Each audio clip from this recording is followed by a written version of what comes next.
Hey, Commissioner. Hi. Good morning, Commissioner. This is Eileen McNamara from Patch.com. Hi, Eileen. How you doing? I'm good. How are you? Good. With me is Mike Hayes. He's an editor also with Patch, and he's our local resident video expert. So he's videotaping your friend here, Mr. Fritts. Alan. Mr. Fritts is my father. He's in Atlanta. Is he having trouble seeing me on the video? He is, as a matter of fact. It's going to be difficult. He even has his glasses on. We were just talking to him a little bit about his connection with the foundation there in New York and his honorary positions with the fire department. So, Can you just hold on for just 1 second? Sure. No.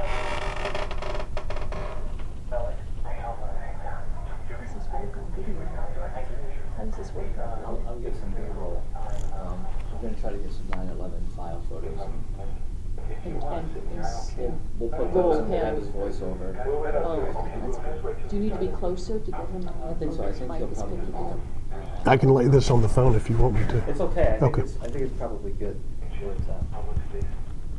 there anything you want to ask him? Needless to say, his schedule with this has been, I mean, we went back and forth on 4 or 5 emails. It's crazy. No, I think we've hit on everything there. I mean, there's a lot here. Yeah, and I just want to ask him about his relationship with you, Alan, and a little bit about what this means to him, his anniversary. And I want to talk to you guys a little bit about this issue of first responders. I'm sorry, go ahead. I'm a little distracted. I had something else going on, so one's early, one's late. That's okay. I know you're pretty busy this week with this anniversary coming up, in these last few weeks, actually. So we just want to talk to you a little bit about your relationship with Alan and how you got to know him, and you know what his and Honeywell's contributions, but mostly his contributions to the department and to the foundation have been. I think my first recollection of getting involved with Honeywell, Alan had, through the Speakers Bureau, I think, brought me in to make a presentation to his employees about leadership and fire September 11th and everything. And I noticed immediately the strength of the volunteer connection up in Northwood, and all of the people that worked for Honeywell, how involved they were in not just producing products that cared about people's safety, but actually, walking the walk and believing in it. And then Alan got involved. One of the fellows on our board brought him to our foundation, and he and I just became more and more friendly. He got more and more involved with the foundation, which has been a tremendous source of support for FDNY. The Honeywell involvement has been just really phenomenal. And then our relationship grew, and I started doing more for them as far as getting involved in safety issues. Like I said, I liked the technology, but I also liked the mission, because I thought it was, not your typical corporation where I know profit is always the driving force, but the mission was something that it fit into where I came from. My whole life has been involved in safety. I never made any money or anything, so you never thought about that. It was all about kind of service and safety and things like that. So now that I was out in the corporate world, having that connection was perfect for me. And then I got involved with their new technology in emergency communication and mass notification, something that's become very popular, not just because of September 11th, but because of an increased interest in providing safety for people at hurricanes and tornadoes and terrorists and crazy people at colleges shooting kids and disasters at hospitals and military bases. So it's a great technology for improving safety for folks in the future. It fit into where I came from as what I could describe as an end user, someone who is responsible for trying to protect people at a hospital or a university or a city. And it's just grown into a relationship, I should stop saying relationship. I don't want you to think that No. him and I are in love or anything like that. We don't fool around with each other. We're both happily married. Phew, I'm glad you straightened that out. Yeah, I got to watch out with the relationship word, Yeah, I'm up here sweating bullets. Well, so define for me what that relationship is if you're not in love. It's just you know, it's a business relationship that turns into a mutual respect and admiration for what we both care about. You know, I often laugh at, I think that if he had his choice between attending the most important board meeting of the year at Honeywell or going out on a fire call up in Connecticut and helping someone who's in a car accident, he'd jump on the truck and go to the car accident.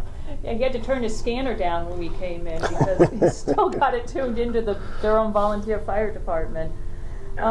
So can you tell me a little bit about, if you will, what this upcoming anniversary, this September 11th anniversary means for you? I lost you. You still there? Yeah. What it means to me? I missed the last end of it. What this upcoming anniversary means for you? Well, it's horrible for me. You know, every year has been, the first was horrible, the second was a little less horrible, the third was a little less horrible. So now this has gotten us back to number one. It seems like we're starting all over. I would put this, measure this up to like number one is in degrees of horrible. The interest on it, from the worldwide interest in it, just can't help. You know, you go through interviews like this, you talk to people, and you try to present the image of a department that made such an enormous sacrifice and what it was before and what it is now. And you can't help but dredge up all of the emotions that someone like me that spent 32 years in it, that started as a firefighter in the South Bronx and then ended up as the boss. You know, the dream job, the best job in the world, and then the worst possible ending to a phenomenal, fun-filled 32 years with the worst 4 months of my life. And I would never compare the pain and suffering that I went through to what a family that lost a loved one went through. But after those folks, I really felt it very, very heavily, and still do, and, you know, really look forward to the end of the 10th anniversary and maybe the beginning of a lesser interest in it. As much as I know it's good to honor and respect and remember, I really feel it's healthier for so many of the folks to try to move forward, you know, and those that have done that, who have compartmentalized it a little bit better than some others, I think have been able to find some more happiness in their life. It's interesting because when we were talking to Alan about this, I asked him that same question about this anniversary, given his connection now with your former department and with the foundation. He was telling me that he thinks that this kind of attention, that people should remember 9/11 the way they're focusing on it right now. They should remember it that way every day, not on a 10-year anniversary. And I find it interesting that your take on it is almost, in some ways, the opposite. That you think. Yeah, we agree on a lot, but for me, I just wish we weren't thinking about it as much. And I know where Alan's coming from. Alan's coming from an enormous love and respect and awe of what the troops did that day, and how it has increased the respect giving to firefighters all around the world since that day. Respect that they deserved before, but because of what my guys did, they now have that added admiration.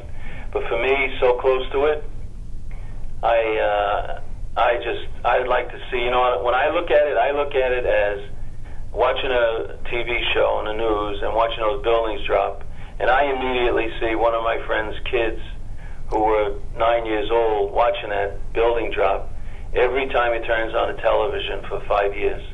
And that's what I see. So I see past what everyone else sees, the need to respect and admire what the guys did. But I see a desire to let those kids move on a little bit. Yeah, you're just too close to it.